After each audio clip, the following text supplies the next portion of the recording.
It's March 29th, 2011, and welcome back to Sports by Jack. Concussions in Sports, Part 2. Last night in the Red Wings vs. Chicago Blackhawks game, Todd Bertuzzi of the Wings hit Ryan Johnson of the Blackhawks in the head with a flying elbow doing a spinorama early in the first period. Ryan Johnson came back after 15 minutes and Todd Bertuzzi got a match penalty. What? That's right, folks. In the new age of concussions in sports, leagues are really starting to crack down on athletes because athletes don't seem to respect each other and is costing players their careers. Thus, Todd Bertuzzi leaves the game for a match penalty when in the olden days he might have only gotten a 5-minute major, let's say. I found that out early this morning. I didn't watch the game. But coming back this evening, I read an article about Major League Baseball and how they've introduced a new disabled list specifically related to concussions. Any player in the majors that suffers a concussion now has to wait at least 7 days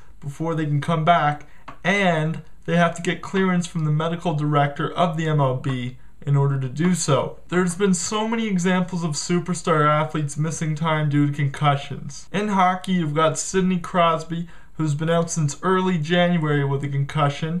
He was supposed to be out 1 or 2 weeks originally, and he still hasn't come back. We're at the end of March now. In baseball, you've got the Blue Jays' Aaron Hill, who missed 4 months of the 2008 season with a concussion. And you've got Justin Morneau and Jason Bay, two superstars that have also missed considerable lengths of time. In the NFL, of course, concussions are an almost weekly occurrence. You got guys like Deshaun Jackson, who got rocked one game against the Atlanta Falcons last season. He missed 1 or 2 weeks and came back.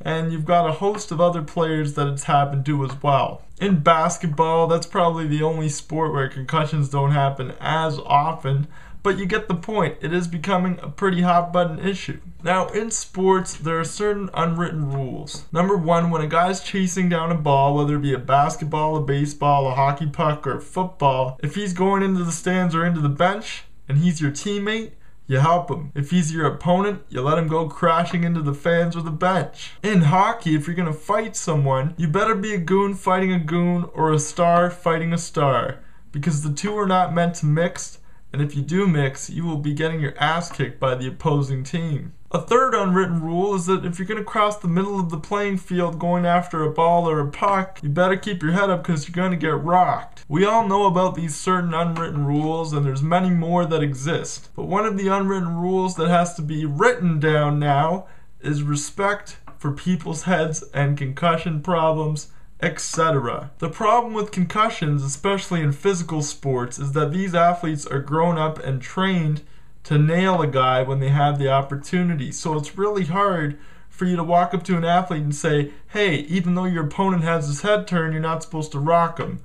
When really, that's all you're ever taught to do growing up. But the fact is, the times are changing, okay? This is not the visor argument in hockey where you might get a puck or a stick in the eye and your career might be over. This is concussions. Not only could your career be over, but you might be left battling, not being able to speak properly or remember your family and friends because your head is so mashed like scrambled eggs. Add to that the fact that major sponsors are threatening to pull money out of these leagues if they don't clean up their act with regard to concussions, and you can see how quickly things are changing. The only problem is, with a stick in the eye or a puck in the eye or whatever may happen to any other part of an athlete's body, it's pretty obvious when they get hurt, and it's pretty accidental. With concussions, you can intentionally hit somebody in the head and try to hurt them. You don't see a guy purposely trying to poke somebody's eyes out, but you will see them try to make contact with their heads and knock them unconscious, because that's just the way it is. And of course, testing for concussions is still a gray area because you don't know what the long-term effects of a hit are going to be. Whereas with somebody's eye, they either can see or they can't see, so the answer's obvious. The truth is, the only way you're going to fix concussions in sports is if players start respecting each other, because you can suspend a guy for a year, but that's not going to stop guys from hitting each other, and it's not going to stop concussions from happening,